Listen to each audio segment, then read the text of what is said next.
আসসালামু আলাইকুম। সৌদি আরব থেকে যে কোনো সময় বন্ধ হতে পারে বাংলাদেশের জন্য ভিসা। দেখুন ভিডিওটা। আসসালামু আলাইকুম রহমতুল্লাহ। রুস্তম ভাই, আমাদের ও এক ওয়ার্কশপের লোকের কালকে বাতা থেকে গেছিল, বাতা থেকে একটা পার্সোনাল প্রাইভেট কারে উঠছিল। উঠার পরে বাইকে নিয়ে গেছে হাইলের এখানে আসার টাইমে, সানাই আসার টাইমে হাইলে নিয়ে গেছে। রাত ধরে মারছে, বেচারা মায়ের সুট খাই আর বাঁচতে পারতেছে না। যে দেশে থেকে 5 লাখ টাকা দিবার পরে বাইরে ছাড়ছে এখন বিকাশে। এই যে আমাদের ওয়ার্কশপে আছে এখন, হে লোকগুলো চিনে, এরা বাতা থেকে এখানে থাকে সবসময়, লোক চিনে, 3 জনের হে চিনে। এই কন্ডিশন করছে, দেখেন সামনে মুক্ত আরো আছে। এই মুহূর্তে বাংলাদেশ সরকারের দৃষ্টি আকর্ষণ করছি দুবাই, ওমান, বাহারাইন, কাতারের মতো সৌদি আরবের বিষয় যে কোনো সময় বন্ধ হইতে পারে।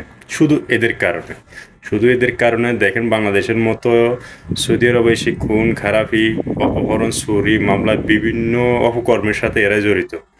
ঠিক আছে, এদেরকে চিহ্নিত করে এদেরকে দেশের বাড়িতে নিয়ে বিভিন্ন মেয়াদে সাজা দিন। এদের কারণে বাংলাদেশের বিভিন্ন জায়গায় এদের কারণে বিভিন্ন জায়গায় বাংলাদেশের নাম সম্মান ক্ষুণ্ণ হচ্ছে। এদের কারণে হয়তো যে কোনো মুহূর্তে সৌদি আরব সরকার পদক্ষেপ নিয়ে সৌদি সরকার বন্ধ করে দিবে। এত বড় শ্রমবাজার যদি বাংলাদেশে বন্ধ করে দেয়, বাংলাদেশ পঙ্গুত্ব বরণ করবে। অলরেডি 4-4টাতে শুধু বাঙালির অপকর্মের কারণে বন্ধ করে দিয়েছে। বাংলাদেশ সরকারের দৃষ্টি আকর্ষণ করছে পররাষ্ট্র মন্ত্রণালয়ের পররাষ্ট্র সচিব আপনার আসিফ নজরুল স্যারের দৃষ্টি আকর্ষণ করছে। আপনারা অতি দ্রুত এদের বিরুদ্ধে এদের কঠোর আইন গঠন করুন। এদেরকে বাংলাদেশে নিয়ে বিভিন্ন মেয়াদে সাজা দিন, না হলে এরাই আরব দেশগুলো একবারে বাংলাদেশের মতো খুন খারাপি রাহাজানি কেন্দ্র করে ফেলবে এরা।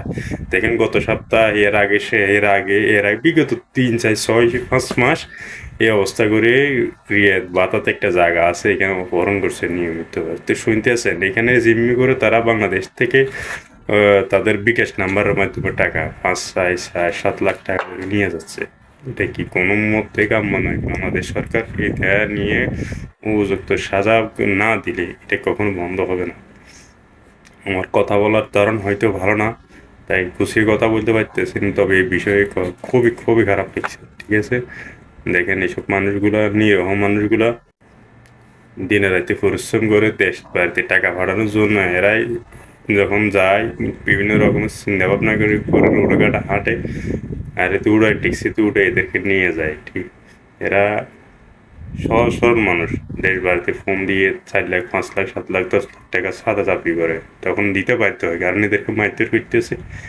মারি কান্না করে, মার চোরে কান্না করে, কান্নার আওয়াজ দেশ বাড়িতে শুনে, সেজন্য তারা টাকা দিতে বাধ্য হয়েছে। ভিডিওটা সবাই শেয়ার করবেন।